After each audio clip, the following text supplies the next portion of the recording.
Konnichiwa, magandang araw po sa ating lahat.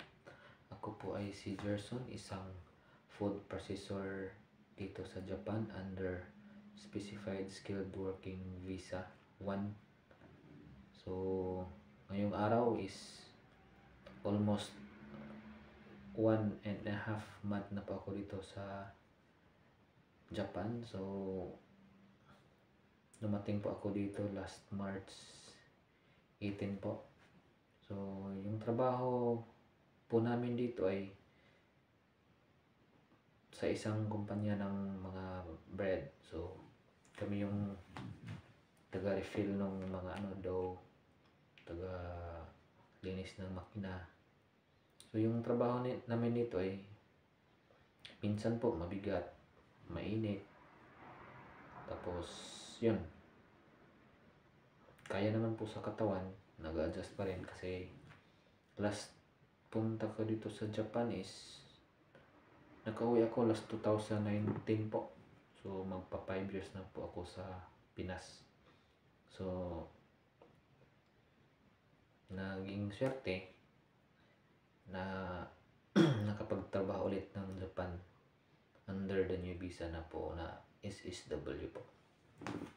So yung unang sahod ko po dito is maliit lang kasi 10 days lang po yung natrabaho ko last April po pala. 10 days lang po yung natrabaho ko.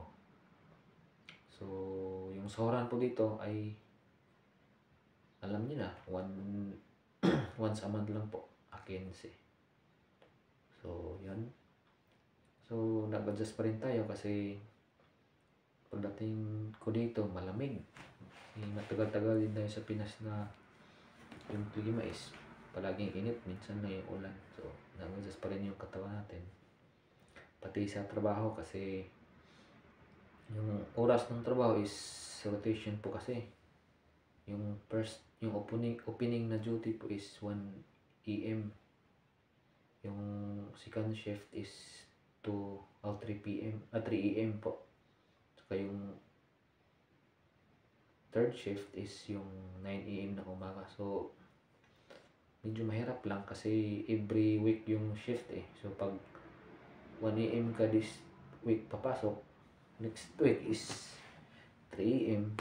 Tapos, the other week naman is 9 AM na naman yung pasok mo. So, every week nag-adjust ka sa tulog. So, minsan kulang ka sa tulog kasi paiba-iba yung schedule eh. So, yun. Nag-adjust tayo. Kahit puyat, minsan, no choice ka, mag-duty ka. So, kailangan mag-ingat sa katawan at pagkain para sipuhan natin dito is lang, yung kalusugan natin. So, pag magkasakit ka, absent ka, wala ka namang sahod pag ma-absent. So yun, dapat ganbarimas tayo araw-araw po. So yun lang po muna. Ito yung first video ko. Sana supportahan niyo yung bago kong channel. Kung may sa mga aspiring applicant dyan sa Pinas, kung may mga katanungan po kayo, comment lang po sa comment section, baka masagot po natin sa mga susunod na videos. Maraming salamat po at magandang araw sa ating lahat.